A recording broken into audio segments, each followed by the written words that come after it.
में बोली, आस्था, आज शाम को मैं तुम्हारे साथ डाक विला नहीं जा पाऊंगी, लेकिन मेरा यकीन मानो, मेरा तुम सबके साथ वहां जाने का बहुत मन था। अगर मैं डाक विला में गई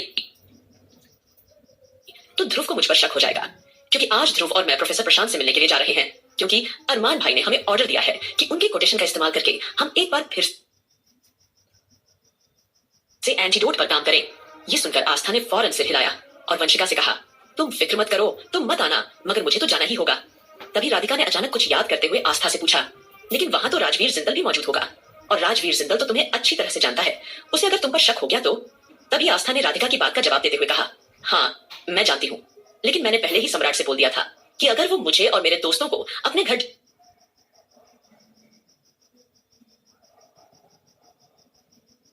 डिनर पर बुलवाना चाहता है तो उस वक्त उसके घर पर उसके अलावा कोई और मौजूद नहीं होना चाहिए, क्योंकि ज्यादा लोगों के सामने मैं और मेरी फ्रेंड्स कंफर्टेबल महसूस नहीं कर पाते, और वैसे भी हम अभी अभी तो मिले हैं, इसलिए मैं उसकी फैमिली से इतनी जल्दी नहीं मिलना चाहती हूं। तब सम्राट ने मुझसे कहा था कि वो वादा करता है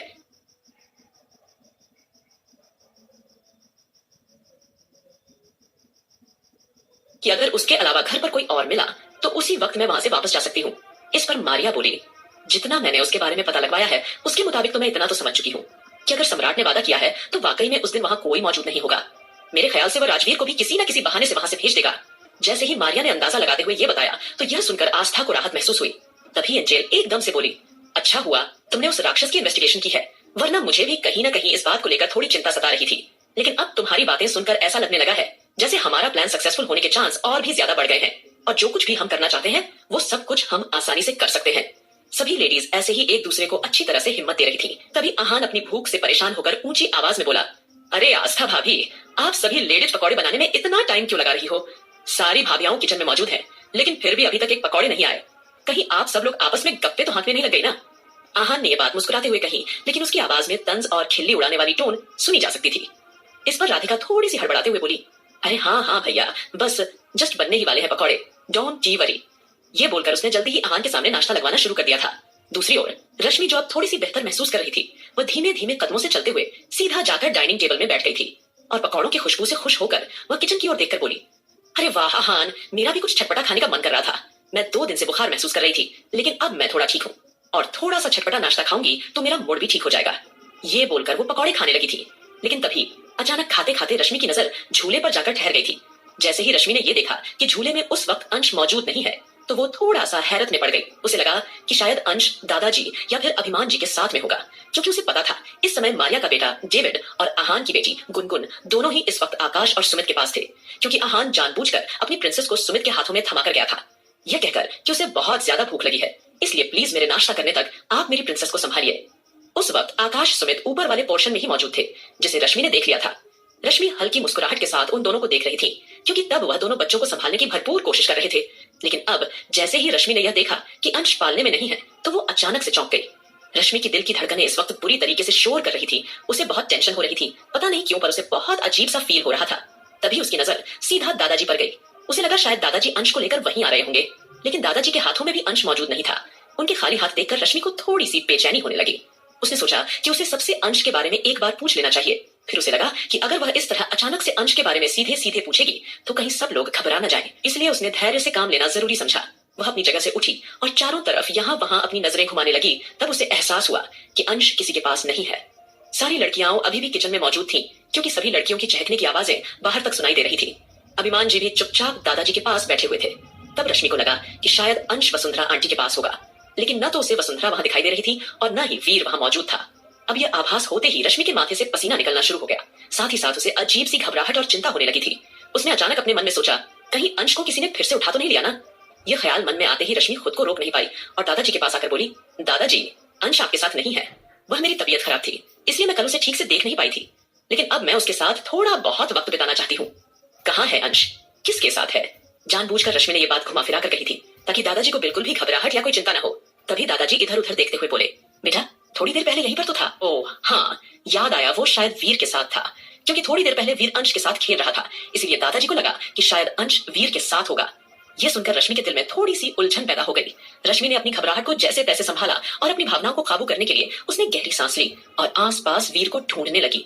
तभी वीर बाहर से कुछ ताजी सब्जियां लेकर गुनगुनाते हुए घर के अंदर आ रहा था। वीर पर नजर पड़ते ही रश्मि के माथे पर चिंता की लकीरें उभर आईं, क्योंकि उसकी गोद में भी अंश मौजूद नहीं था। उसे एक पल के लिए लगा कि शायद अंश वसुंधरा की गोद में होगा। तभी वीर के साथ साथ वसुंधरा भी उसके पीछे पीछे अंदर आ गई थी। ये नोटिस करते ही रश्मि पूरी तरह से घबरा गई। उसका दिल इतनी तेजी से धड़क रहा था मानो अगले ही पल वह उसके शरीर से बाहर निकल जाएगा। उसने जोर से चीख मार दी, आस्था आ। इतना कहते ही रश्मि का चेहरा ऐसा हो गया था जैसे वह डर रही हो। उसकी आंखों में अंश को खोने का डर साफ साफ दिखाई दे रहा था। वही रश्मि की चीख सुनकर सारी लड़कियां, स्पेशली आस्था, तुरंत दौड़कर उसके आसपास जमा हो गई थीं। उन सबके दिल में एक अजीब सी बेचैनी दौड़ गई थी। सभी ने परेशानी से आंखें उचकाते हुए उसे देखकर बारी बारी से पूछा, रश्मि दी, क्या हुआ आपको? भाभी क्या हुआ, आप ठीक तो है ना? रश्मि, बेटा तुम इतना ज्यादा परेशान क्यों हो रही हो? बोलो ना। आस्था के हाथ में अभी भी चाकू था और वो उसी हालत में रश्मि के पास हड़बड़ाते हुए आई थी। घबराहट के मारे उसके हाथ पैर फूल गए थे। सभी सदस्य एक के बाद एक रश्मि से सवाल किए जा रहे थे। रश्मि की तेज आवाज सुनकर आकाश और सुमित बच्चों को लेकर तुरंत नीचे आ गए थे। आहान तो पहले से ही वहां मौजूद था। एक एक करके सबके सब वहां जमा हो गए थे। इतना ही नहीं, अबीर और अविनाश दोनों आपस में किसी मामले को लेकर डिस्कशन कर रहे थे। वे दोनों भी परेशान होकर एक साथ वहां आ गए थे। सबकी आंखों में हैरत के साथ सवाल भी था। वही सब लोगों को एक साथ देखकर रश्मि ने एक बार फिर सब लोगों की ओर अपनी नजरें दौड़ानी शुरू कर दी थी।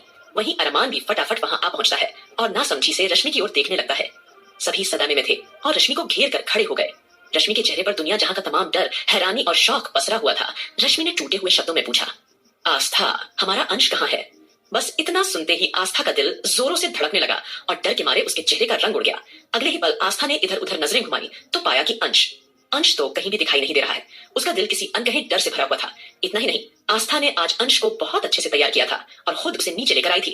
इनफैक्ट दादाजी ने उसे तुरंत ही बोतल से दूध पिला दिया था और उसके बाद वो झूले में सो गया था।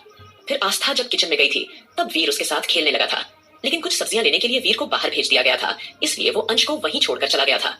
दादाजी ने भी लास्ट टाइम अंश को वीर के साथ ही देखा था। अब जैसे जैसे ये सारी बातें आपस में खुलने लगी, आस्था की हालत बिगड़ने लगी थी। उसका दिल कांप गया था। वहीं अरमान का चेहरा तो ऐसा हो गया था मानो किसी ने उसके दिल की धड़कन ही छीन ली हो।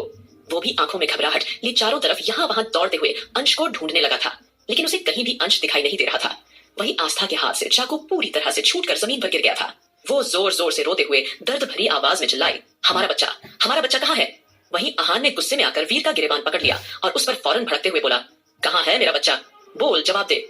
आखिरी बार तुझे ही उसके साथ दिखा गया था, बता कहाँ है मेरा अंश? वहीं वीर पूरी तरह से घबरा गया था और वसुंधरा वीर को बचाने की कोशिश करते हुए आहान को एक्सप्लेन करने लगी, हमारा यकीन करो, हम दोनों सिर्फ बाहर सब्जी खरीदने गए थे। हमें नहीं पता अंश बेटा कहाँ है। हमने उसे लास्ट टाइम झूले में ही देखा था। वीर ने भी हाँ में गर्दन हिलाते हुए बताना शुरू किया, हाँ, लास्ट टाइम वो झूले में ही था। अभी सिर्फ 10 मिनट पहले की तो बात है। मैं बस बाहर ठेले से सब्जी लेने गया था। मैंने बाहर किसी को जाते हुए भी नहीं देखा। लेकिन जैसे ही वीर के शब्द खत्म हुए, आहान ने गुस्से में आकर उसे खींचा और एक जोरदार थप्पड़ उसके मुंह पर दे मारा और झुंझलाहट में बोला, बता कहाँ है हमारा अंश? तूने ही उसके साथ कुछ किया होगा, बोल, जवाब दे। वहीं आस्था तो कुछ सोचने समझने की स्थिति में थी नहीं। उसकी आंखों में घबराहट साफ साफ दिख रही थी। थोड़ी देर के लिए वह जैसे जम गई थी और जरा सी आवाज भी नहीं कर पा रही थी। अंश को कहीं न पाकर अरमान भी बेचैनी से लगातार चारों तरफ देख रहा था। अबीर, अविनाश और बाकी सभी सदस्य पूरी तरह से परेशानी में डूब गए थे, मगर कहीं पर भी अंश का नामो निशान दिखाई नहीं दे रहा था। वीर बार बार एक ही बात दोहरा रहा था कि उसने अंश के साथ कुछ भी नहीं किया और ना ही उसने किसी को बाहर भगाने में मदद की है। सुमित और आकाश ने टाइगर के साथ मिलकर चारों तरफ की सिक्योरिटी और ज्यादा बढ़ाई। तभी अचानक आस्था के कानों में किसी बच्चे के रोने की धीमी आवाज पड़ी। उसे अंश की मौजूदगी का एहसास होने लगा। आस्था की आंखें भर आईं और होंठ कांपने लगे। वो तुरंत उस दिशा की ओर दौड़ लगाकर चारों तरफ नजरें घुमाने लगी, लेकिन उसे अंश कहीं भी दिखाई नहीं दिया। अचानक आस्था घुटनों के बल बैठ गई। वह अपना आपा खो बैठी और चीखें मार के रोने लगी थी। उसकी आंखों से उस समय जैसे आंसुओं का सैलाब बहने लगा था। वो चिल्लाकर बोली, अंश, मेरा अंश चला गया। किसी ने फिर से उसे अगवा कर लिया। नहीं नहीं, ऐसा नहीं हो सकता। इस बार मैं उसके बगैर जी ही नहीं पाऊंगी। अपने अंश के बिना मैं बिल्कुल भी नहीं रह पाऊंगी। ये कहते हुए आस्था पूरी तरह से टूट चुकी थी। वहीं अरमान बिना पलक झपकाए आस्था को एकटक देखने लगा था, जैसे उसे समझ ही नहीं आ रहा हो कि इस सिचुएशन को वो कैसे हैंडल करे। वह खुद को इतना बेबस महसूस कर रहा था कि उसका दिमाग पागलपन की हद तक खराब होने लगा था। लेकिन तभी अचानक अंश के रोने की आवाज साफ साफ सुनाई देने लगी। आस्था की चीख पुकार और रोने की आवाज सुनकर अंश, जो सोया हुआ था, वह अचानक नींद से जाग गया था। वहीं उसे किडनैप करने वाले शख्स ने सोचा था कि अंश तो सोया हुआ है और सभी सदस्य भी आस्था को संभालने में लगे हुए हैं, तो उसके पास यही सही मौका है चुपचाप अंश को लेकर यहाँ से बाहर निकलने का। लेकिन जैसे ही अंश के रोने की आवाज तेज होने लगी, वो आदमी घबरा गया और तुरंत अंश का मुंह बंद करने लगा। वो आदमी कोई और नहीं बल्कि उनके घर का पुराना नौकर राजेश था, जो कभी कोमा में था और जिसे ध्रुव ने घर से निकलवा कर हॉस्पिटल में एडमिट करवाया था। आगे क्या होगा